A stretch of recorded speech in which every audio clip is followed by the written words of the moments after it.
हरे कृष्ण। ओम नमो भगवते वासुदेवाय। ओम नमो भगवते वासुदेवाय। ओम नमो भगवते वासुदेवाय। नारायणं नमस्कृत्य नरं चैव नरोत्तमं देवीं सरस्वतीं व्यासं ततो जयमुदीरये। नष्टप्रायेषु भद्रेषु नित्यं भागवत सेवया भगवते उत्तमश्लोके भक्तिर्भवति नैष्ठिकी। नमो विष्णुपादाय कृष्णप्रेष्ठाय भूतले श्रीमते भक्तिवेदांत स्वामिनिति नामिने। नमस्ते सारस्वती देवी गौरवाणी प्रचारिणे निर्विशेष शून्यवादी पाश्चात्य देशतारिणे। श्रीमद् भागवतम स्कंद 1 अध्याय 8। महारानी कुंती द्वारा प्रार्थना तथा परीक्षित की रक्षा। श्लोक संख्या 19। मायाजवनिका छन्नम् अज्ञातोक्षजम् एवयम् न लक्ष्यसे मूढदृशा नटो नाट्ये धरो यथा। सीमित इंद्रिय ज्ञान से परे होने के कारण आप ठगिनी शक्ति माया के पर्दे से ढके रहने वाले शाश्वत अव्यय तत्व हैं। आप मूर्ख दर्शक के लिए ठीक उसी प्रकार अदृश्य रहते हैं जिस प्रकार अभिनेता के वस्त्र पहना हुआ कलाकार पहचान में नहीं आता। तात्पर्य। भगवत गीता में भगवान श्री कृष्ण इसकी पुष्टि करते हैं कि अल्पज्ञानी व्यक्ति उन्हें अपने समान ही सामान्य व्यक्ति समझने की भूल करते हैं और इस प्रकार वे लोग उनका उपहास करते हैं। यहाँ पर इसी बात को महारानी कुंती द्वारा पुष्टि की गई है। अल्पज्ञानी व्यक्ति वे हैं जो भगवान की सत्ता के प्रति विद्रोह करते हैं। ऐसे व्यक्ति असुर कहलाते हैं। असुर भगवान की सत्ता को नहीं नहीं पहचान सकते। भगवान जब राम नरसिंह वराह या अपने मूल रूप कृष्ण रूप में हम लोगों के मध्य प्रकट होते हैं तो वे ऐसे अनेक आश्चर्यजनक कार्य करते हैं जो मनुष्य के लिए असंभव है, जैसा कि हम इस महान ग्रंथ के 10वें स्कंद में देखेंगे। भगवान श्री कृष्ण ने तभी से मानव मात्र के लिए असंभव कार्यकलाप करने प्रारंभ कर दिए थे जब वे अपनी माता की गोद में थे।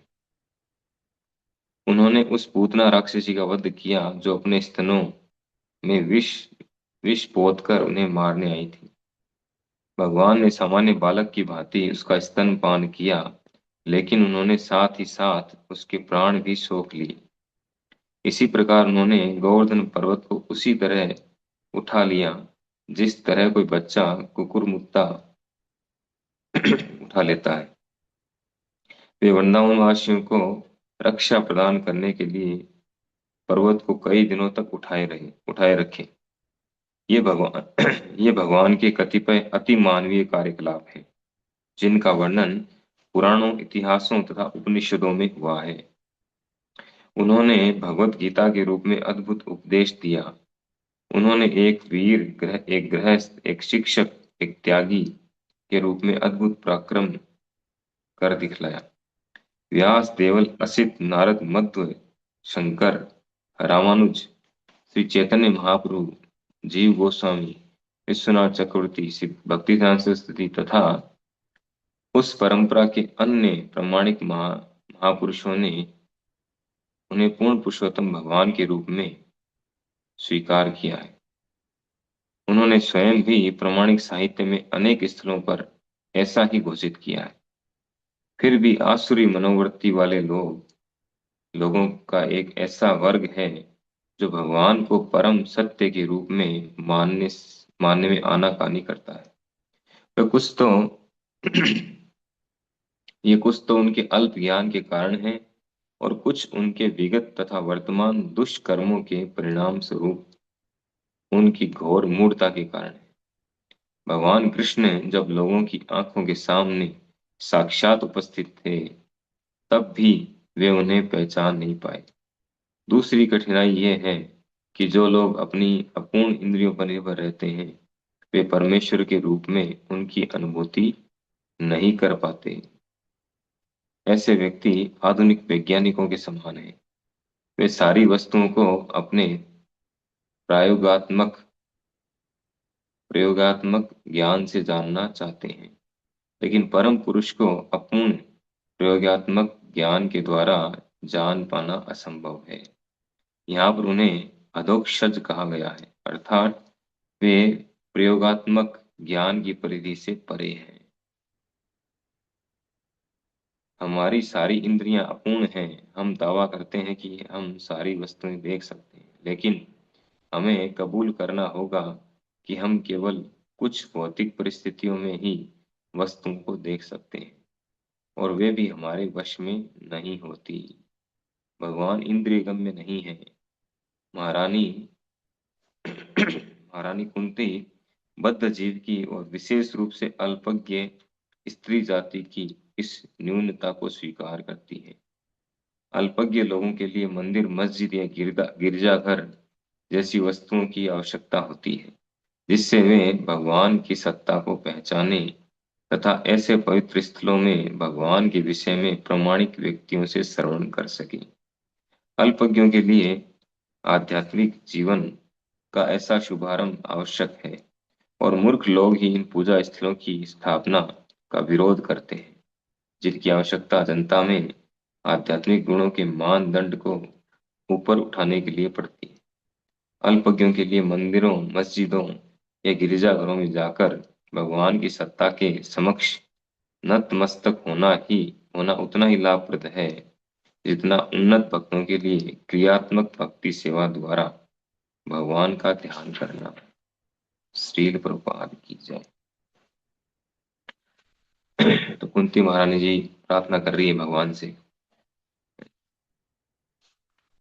सूत गोस्वामी शौनक आदि ऋषियों से बता रहे हैं। इस श्लोक में, इससे पहले वाले श्लोक में कुंती महारानी ने कहा, नमस्ये पुरुषम त्वाद्यम ईश्वरम प्रकृते परम अलक्ष्यम सर्वभूतानाम अंतर्बहिरवस्थितम। तो वो नमस्कार करती हैं, किनको नमस्कार करती हैं? भगवान श्री कृष्ण को, क्योंकि वो आदि पुरुष हैं। और प्रकृते परम, वो भौतिक प्रकृति से परे आध्यात्मिक प्रकृति में रहते हैं। अलक्ष्यम सर्वभूतानाम, और वो सभी के लिए अलक्ष्य है, अदृश्य रहते हैं, कोई उनको समझ नहीं पाता है। माम च वेद न कश्चन, गीता में भगवान कहते हैं मुझे कोई नहीं जानता है, मैं सबको जानता हूँ, मुझे कोई नहीं जानता। तो अलक्ष्यम सर्वभूतानाम अंतर बहिरवस्थितम, यद्यपि भगवान सभी के अंतर में, हृदय में विराजमान है परमात्मा रूप में, कण कण में विराजमान है, और बाहर भी, बाहर कण कण में पूरे ब्रह्मांड में है, और अंदर हमारे हृदय में, लेकिन फिर भी उनको कोई जान नहीं सकता, अदृश्य रहते हैं। तो उसी की और आगे पुष्टि कर रही है श्लोक में कि किस तरह से वो अलक्ष्य है। इस श्लोक में कह रहे हैं कि माया जवनिका आच्छन्नम अज्ञादोक्षजम अव्ययम। भगवान जो हैं वो सीमित इंद्रिय ज्ञान से परे हैं। अधोक्षज, अधोक्षज शब्द दिया है यहाँ पर, अध अक्षज, अध यानी नीचे, अक्षज यानी हमारी भौतिक इंद्रियां, इंद्रिय ज्ञान। तो अधोक्षजम का अर्थ है कि इंद्रिय ज्ञान से परे हैं, इससे परे हैं, इसकी सीमा से परे हैं, उनको हम भौतिक इंद्रियों के द्वारा नहीं जान सकते। अतः श्री कृष्ण नाम आदि न भवेत ग्राह्यम इंद्रिय।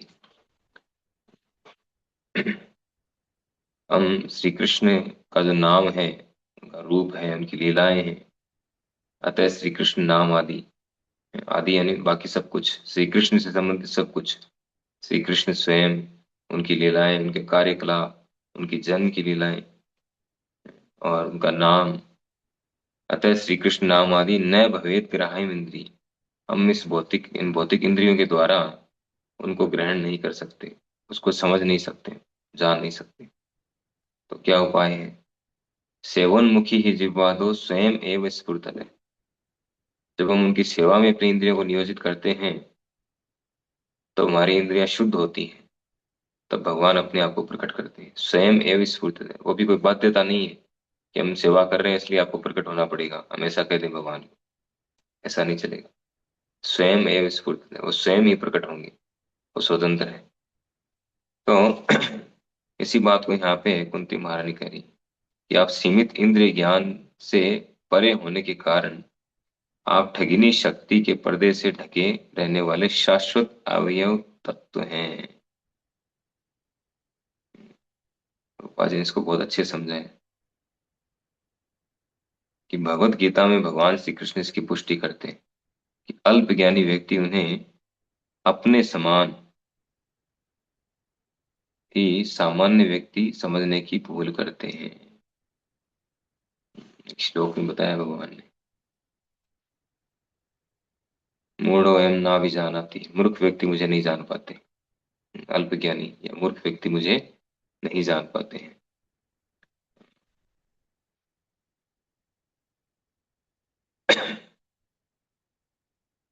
तो एक श्लोक और है, उसमें बताते हैं भगवान कि मुझे अपने ही समान समझते हैं, ये भूल करते हैं।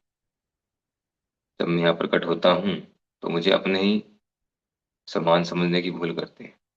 तो इनको मूढ़ कहा गया, मूर्ख कहा गया है। सामान्य व्यक्ति, हम सब सामान्य व्यक्ति हैं। सामान्य क्या, हम कितने बड़े क्यों न बन जाएं इस भौतिक जगत में, हमेशा जीव तत्व ही रहेंगे और रहेंगे भौतिक धरातल पर ही। तो हम कभी भगवान के समान नहीं हो सकते, कोई व्यक्ति भगवान बन नहीं सकता है। भगवान हमेशा भगवान ही रहते हैं। इसीलिए प्रभुपाद जी ने एक एग्जाम्पल देकर के समझाया कि भगवान श्री कृष्ण जब प्रकट हुए थे, माता की गोद में थे, 6 दिन के थे, तभी से उन्होंने अपना ऐश्वर्य प्रकट करना शुरू कर दिया था। तो 6 दिन का बच्चा कोई असुर को नहीं मार सकता है।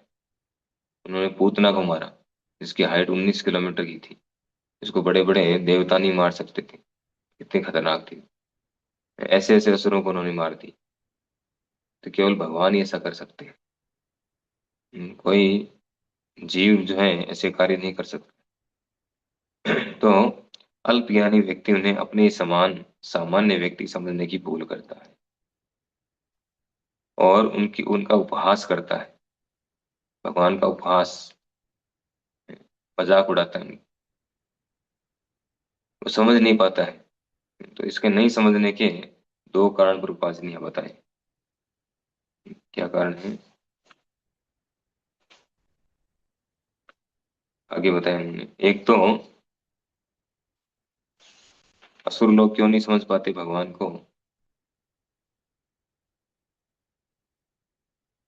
एक तो उनके विगत कर्मों के कारण, विगत तथा वर्तमान दुष्कर्मों के कारण, और दूसरा है उनके अल्प ज्ञान के कारण, बुद्धि कम है उनमें। क्योंकि विगत दुष्कर्म तो है ही, और इस जीवन में भी वो अच्छा संग नहीं करते, उसको सुधारने का प्रयास नहीं करते, भगवान की सत्ता को स्वीकार नहीं करते, अल्पज्ञ हैं, कम बुद्धिमान, और अपने आप को सबसे ज्यादा बुद्धिमान समझते हैं, लेकिन वास्तव में वो कम बुद्धि वाले हैं। तो भगवान की सत्ता को स्वीकार नहीं करते, सत्ता को पहचान नहीं पाते, इसीलिए उनको असुर कहा गया है। वो असुर हैं, वो भगवान की सत्ता का विरोध करते हैं। ऐसे कितने असुरों के बारे में हम पढ़ते हैं, सुनते हैं। हिरण्यकशिपु है, रावण है, बड़े बड़े ऐसे असुर हैं जो बहुत अच्छे जानकार थे, इंटेलिजेंट, बाहरी दृष्टि से बुद्धिमान थे, शास्त्रों के ज्ञाता भी थे, शास्त्रों का नॉलेज भी था उनको, और बहुत बड़े स्तर पर थे वो, इस ब्रह्मांड में बहुत बड़े स्तर पर थे। देवताओं को तक उन्होंने कंट्रोल कर लिया, अपने अधिकार में ले लिया। लेकिन फिर भी जो सबसे बड़ी कमी थी उनमें, वो क्या थी? वो थी वो भगवान की सत्ता को स्वीकार नहीं कर रहे थे, भगवान को चैलेंज कर रहे थे, उनकी सत्ता को चैलेंज करते थे। इसीलिए वो कभी भी भगवान को नहीं समझ पाए। अभी भी ऐसे बहुत लोग हैं। रूपा जी कह रहे हैं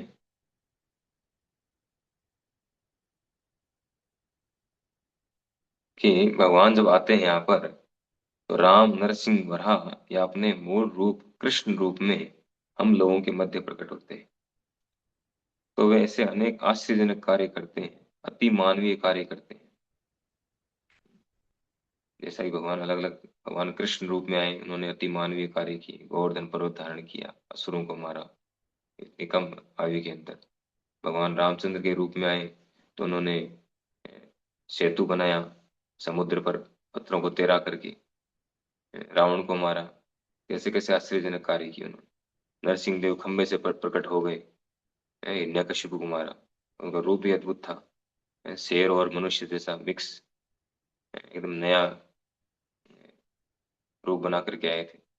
लक्ष्मी जी नहीं पहचान पाए, उन्होंने कहा पहली बार देखा ऐसा। यद्यपि उनके पति हैं, उन्होंने उन्होंने ऐसा रूप कभी देखा नहीं था। भगवान बहुत तरह के अलग अलग रूप बना करके आते हैं। वामन रूप में आए बलि महाराज, नहीं पहचान पाए। लेकिन वामन देव जब डिस्कशन कर रहे थे बलि महाराज से, तो वामन देव ने कहा कि आपको पहले एग्रीमेंट करना पड़ेगा। वचन देने से, वचन दे रहे हैं, इसका तो लिखित रूप में चाहिए, तब एक्सेप्ट करूंगा। तो शुक्राचार्य जी को डाउट हो गया कि ऐसा तो कोई बोलता नहीं है, इतने 99 यज्ञ कर चुके हैं, किसी ने ऐसा नहीं बोला किसी ब्राह्मण ने एग्रीमेंट करो, ये क्यों कह रहे हैं। आई ग्लास लगा करके देखा उन्होंने, ये कौन है। तो कहा, "ये तो मेकअप करके आए, विष्णु है।" बलि महाराज को बताया, तो वो भी नहीं पहचान पाए।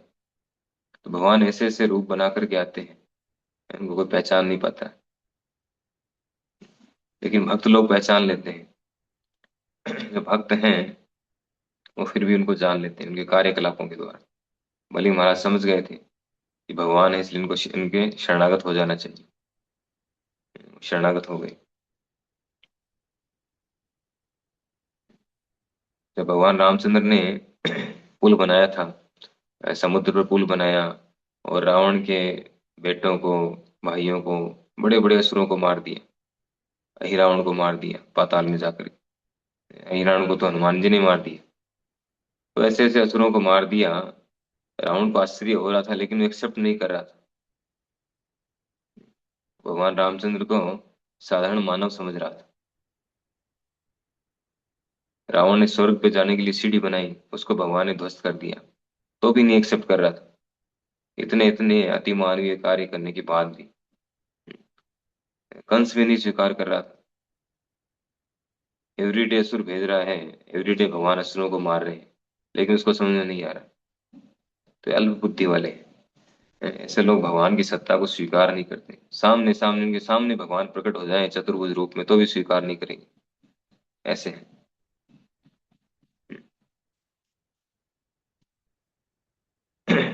तो भगवान अलग अलग रूपों में आते हैं, अपने ऐश्वर्य का प्रदर्शन करते हैं, और स्वयं डिक्लेयर करते हैं कि मैं परम भगवान। फिर भी ऐसे लोग नहीं मानते। और केवल वो स्वयं डिक्लेयर नहीं करते हैं, बड़े बड़े जो ऋषि मुनि संत महाजन जो हुए हैं, जो बड़े बड़े लीडर हैं इस ब्रह्मांड के, ब्रह्मा जी, शिव जी, यमराज जी, सब उनको एक्सेप्ट करते हैं भगवान के रूप में। सबने स्वीकार किया है, लिखित रूप में स्वीकार किया है। उनके द्वारा जो स्वीकृतियां हैं वो सब शास्त्रों में है दी हुई। फिर भी आसुरी मनोवृत्ति वाले लोग उनको स्वीकार नहीं करते, भगवान को एक्सेप्ट नहीं करेंगे। रूपा जी कह रहे हैं कि इसका कारण बता रहे हैं कि भगवान कृष्ण जब लोगों की आंखों के सामने साक्षात उपस्थित थे, तब भी वे उन्हें पहचान नहीं पाए। दुर्योधन को देखिए, दुर्योधन नहीं पहचान पाया। दूसरी कठिनाई ये है कि लोग अपनी अपूर्ण इंद्रियों पर निर्भर रहते हैं। वे परमेश्वर के रूप में उनकी अनुभूति नहीं कर पाते।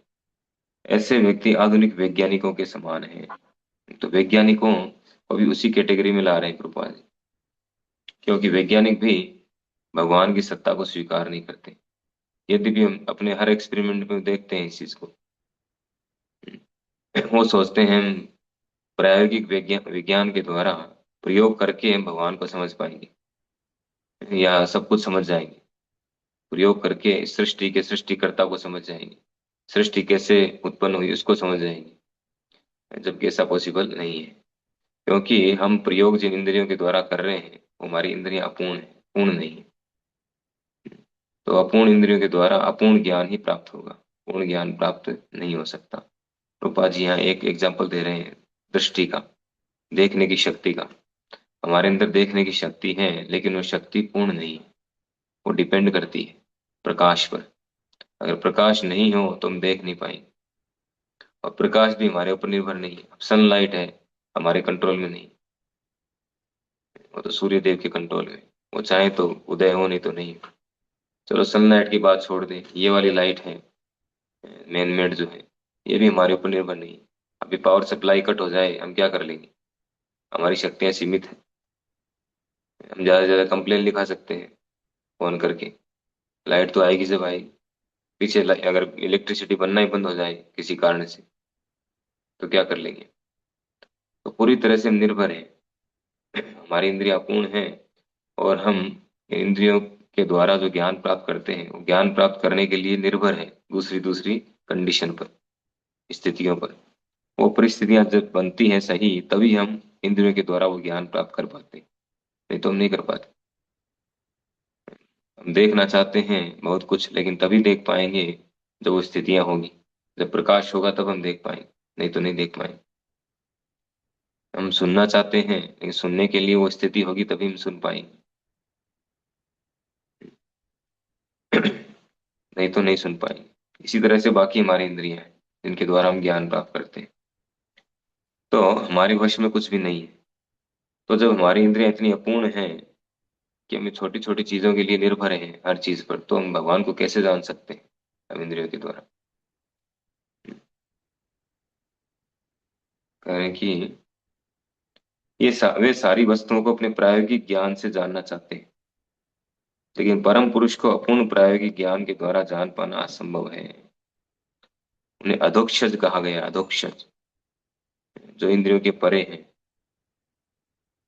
प्रायोगिक ज्ञान की परिधि से परे हैं। हम इस दावा हम दावा करते हैं कि सारी वस्तुएं देख सकते हैं, लेकिन हम नहीं देख पाते, निर्भर है। तो इस तरह से एग्जाम्पल देके कृपा जी बता रहे हैं, भगवान इंद्रिय गम्य नहीं है। महारानी कुंती बद्ध जीव की और विशेष रूप से अल्पज्ञ स्त्री जाति की इस न्यूनता को स्वीकार करती है। आगे बताएंगे, वो आगे वाले श्लोक में इस बात को बताएंगे। तो अल्पज्ञ लोगों के लिए मंदिर, मस्जिद या गिरजाघर जैसी वस्तुओं की आवश्यकता होती है। तो रूपा जी एक बात और समझा रहे हैं यहाँ पर कि जो अल्पज्ञ व्यक्ति हैं, जो भगवान की सत्ता को स्वीकार नहीं करते या भगवान को रियलाइज नहीं कर पाते, महसूस नहीं कर पाते भगवान को, उनके लिए मंदिर, मस्जिद, गिरजाघर ये सब बनाए जाते हैं, ताकि वहां जाकर के वो अपने आप को सरेंडर करे, झुके उनके सामने, दंडवत प्रणाम करे,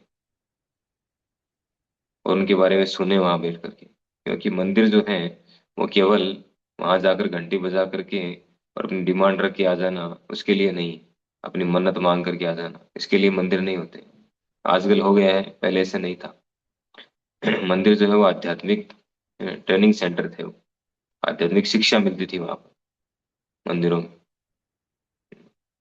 जो चार संप्रदाय हैं, चारों संप्रदाय के जो मंदिर थे, पहले मूल रूप से यही थे। उनमें शिक्षा मिलती थी, आध्यात्मिक ज्ञान मिलता था। जैसे आजकल इस्कॉन मंदिरों में है।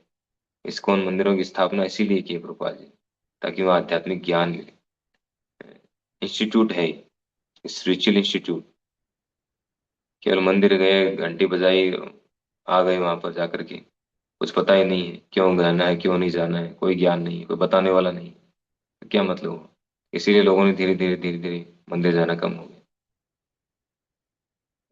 विदेशों में जो है चर्च हैं, चर्चें बंद पड़ी है, ताले लग गए वहां। जब प्रभुपाद जी गए थे अमेरिका, तो उनको कई चर्च है उनको दे दिया गया कि आप यहाँ पर अपना सेंटर चलाइए, क्योंकि लोग आते ही नहीं। आते इसलिए नहीं है, कोई पढ़ाते नहीं, उनको कुछ बताते नहीं, तो क्यों आएंगे वो? उनको आने का कोई कारण ही नहीं लग रहा है। वो सोचते हैं जब समस्या आएगी, तकलीफ आएगी जीवन में, तब जाएंगे मंदिर। वो भी सारी जगह जाने के बाद, जब कहीं काम नहीं बनेगा, तब मंदिर जाएंगे। ऐसी मानसिकता है लोगों की। मंदिर या मस्जिद गिरजाघर जो भी है,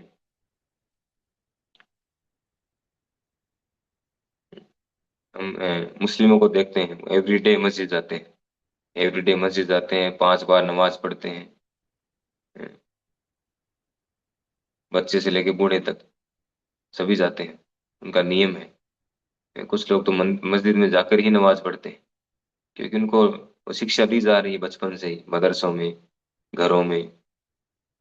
पेरेंट्स भी पढ़ रहे हैं, बच्चों को पढ़ा रहे हैं। लेकिन जो हिंदू लोग हैं, वो इस पर बिल्कुल ध्यान नहीं दे रहे। वो शास्त्र अध्ययन नहीं कर रहे। शास्त्र अध्ययन नहीं करेंगे तो कुछ समझ नहीं पाएंगे, दूर होते जाएंगे, संस्कृति से दूर होते जाएंगे, धर्म से दूर होते जाएंगे, भगवान से दूर होते जाएंगे। धीरे धीरे धीरे धीरे जो है नास्तिक बनते जाएंगे। तो जिससे भगवान की सत्ता को पहचान सके, ये सब पवित्र स्थल इसीलिए बनाए गए हैं। तो एक इसलिए हैं, जो अल्पज्ञ लोग हैं, कम बुद्धि वाले लोग हैं, वो वहां पर जाए और जा करके भगवान की सत्ता को पहचाने। फिर दोबारा कह रहे हैं कि मूर्ख लोग ही इन पूजा स्थलों की स्थापना का विरोध करते हैं।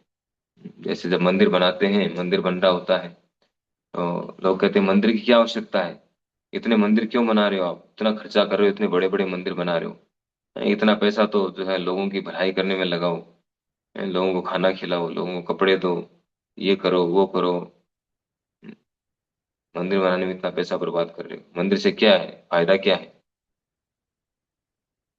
तो मंदिर नहीं होंगे तो लोग मंदिर जाएंगे नहीं, जाएंगे नहीं तो भगवान के बारे में जानेंगे नहीं। क्योंकि सेल्फ स्टडी तो कोई करते नहीं आजकल, कि खुद से वो भगवत गीता लेकर के पढ़ने लग जाए, ऐसी सुकृति उनकी है नहीं। धीरे धीरे असुर बन जाएंगे, नास्तिक बन जाएंगे। वैसे ही आजकल नास्तिकों की तादाद ज्यादा है, तो पढ़ते जाएंगे वो। तो ऐसे लोग जो हैं, मूर्ख लोग हैं, वो ऐसे पूजा स्थलों को बनाने का विरोध करते हैं। उनको महत्व पता नहीं है। मंदिर जाकर के, यद्यपि भगवान सभी जगह पर है, मंदिर में भी है, बाहर भी है, सब जगह पर है, अंतर बहिर्वस्थितम, हमारे हृदय में भी है, कण कण में। लेकिन वहां जाकर के हमारा वो भाव नहीं है, हम हमारा वो स्तर नहीं है कि उनको हर जगह पर देख पाए। हमको शुद्ध भक्त नहीं है कि हर जगह पर भगवान का हम दर्शन कर रहे हो। उसके लिए मंदिर जाना आवश्यक नहीं है, जो शुद्ध भक्ति के धरातल पर है, जो भगवान की सेवा में ही लगा हुआ है पूरी तरह से, उसके लिए मंदिर जाना आवश्यक नहीं। वो तो सब जगह भगवान का दर्शन कर रहा है, स्थावर जंगम देखे ना देखे तार मूर्ति। वो बाहरी स्वरूप को नहीं देखता है, वो भगवान को देखता है। अंदर भगवान जो स्थित हैं, उनको देखता है। जैसे प्रहलाद महाराज देख रहे थे, हिरण्यकश्यप ने पूछा क्या खंबे में है भगवान, यहाँ है। कितना कॉन्फिडेंस था उनको, केवल कॉन्फिडेंस नहीं था, वो देख रहे थे प्रत्यक्ष।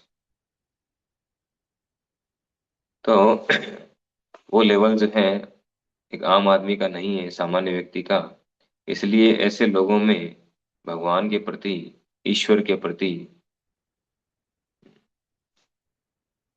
उनकी सत्ता को जो स्वीकारे हो, ईश्वर की सत्ता को स्वीकारे, उनके प्रति शरणागत हो, ये भाव जगाने के लिए इन मंदिरों की आवश्यकता है, मस्जिदों की आवश्यकता है, या गिरजाघरों की आवश्यकता है।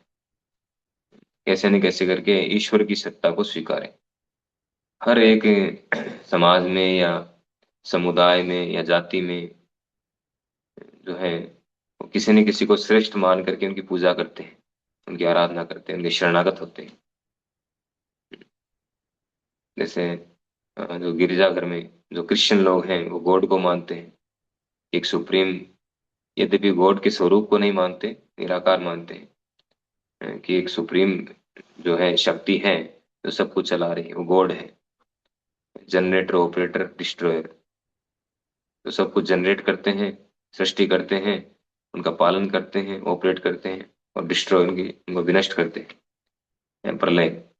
तो उनको मानते हैं, उनको गॉड के रूप में मानते हैं। उनको उनका स्वरूप पता नहीं है। लेकिन ठीक है, इतनी जानकारी अच्छी है कि किसी न किसी को मान करके उनके शरणागत हो रहे हैं।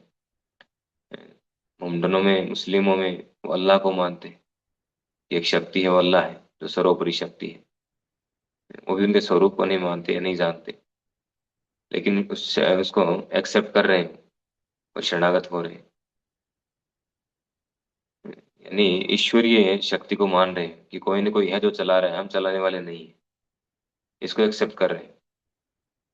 तो उसी तरह से सनातन धर्म में तो सब कुछ जानकारी है, सारी एड्रेस तक दिया हुआ है भगवान का।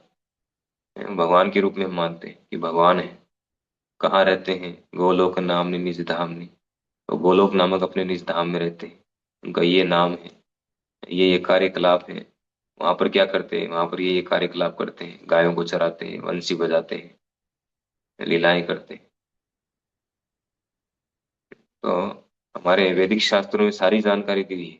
बाकी शास्त्रों में, बाकी जो उनके अलग अलग कम्युनिटी के जो शास्त्र हैं, उनमें पूरी जानकारी नहीं है। इसलिए इनको पॉकेट डिक्शनरी के साथ तुलना किया जाता है, पॉकेट डिक्शनरी की तरह है। लेकिन वैदिक शास्त्र जो है वो चैम्बर डिक्शनरी है, इसमें संपूर्ण ज्ञान है।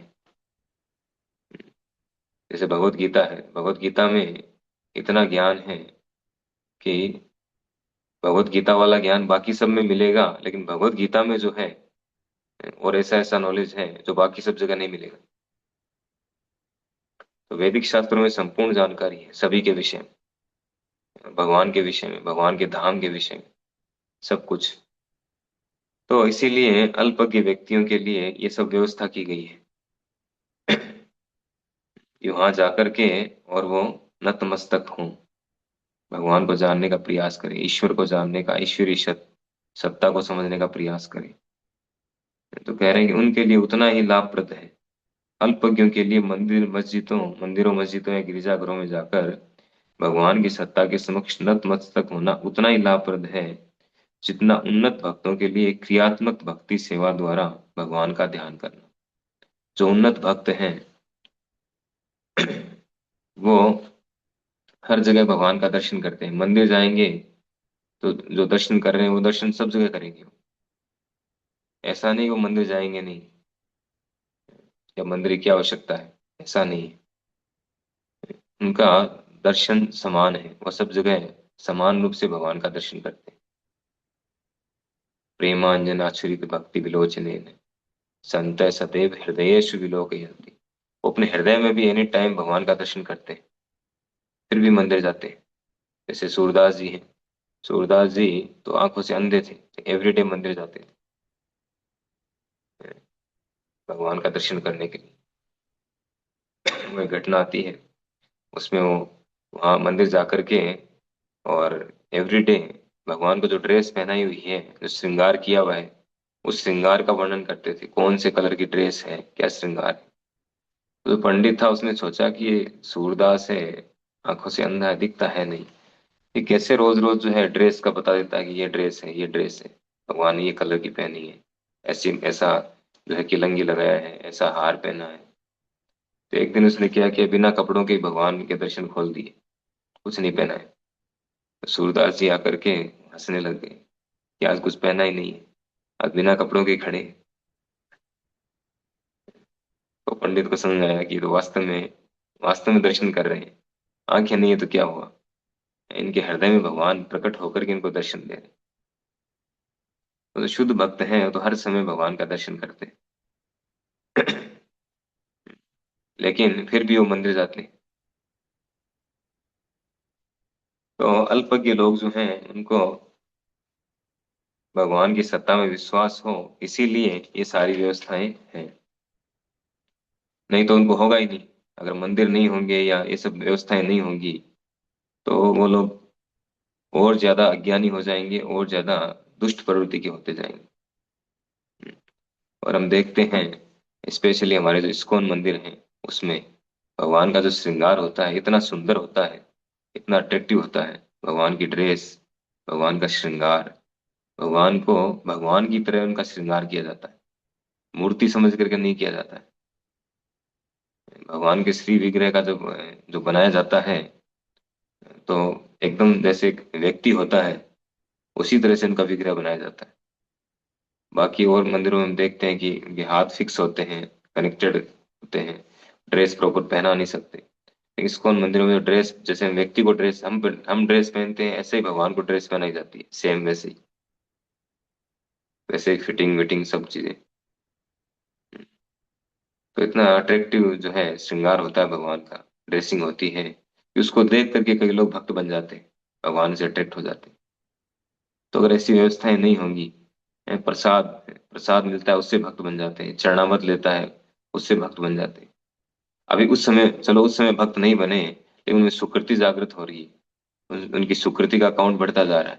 वो आते हैं, प्रणाम करते हैं, कोई भक्त उनको बताता है, दर्शन करवाता है, प्रसाद देता है।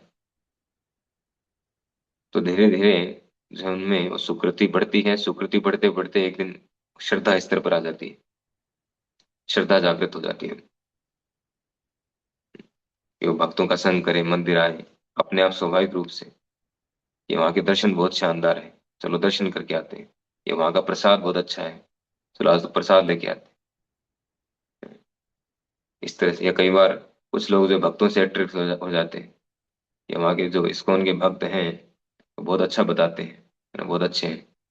तो इस तरह से कोई ना कोई अट्रैक्शन के कारण वो फिर धीरे धीरे नास्तिक से आस्तिक हो जाते हैं, अज्ञानी से ज्ञानी बन जाते हैं। तो इसीलिए सारी व्यवस्थाएं की गई हैं। तो अब कुंती महारानी ने बहुत अच्छा समझाया है। आगे हम देखेंगे, कुंती महारानी बताएगी। बहुत सुंदर प्रार्थना है, भगवान के बहुत ही विशेष विशेष गुण और उनकी विशेष जो विशेषताएं हैं, विशिष्ट विशेषताएं, उनके बारे में बताया गया है। हरे कृष्णा। श्रीमद् भागवत महापुराण की जय, श्रील प्रभुपाद की जय।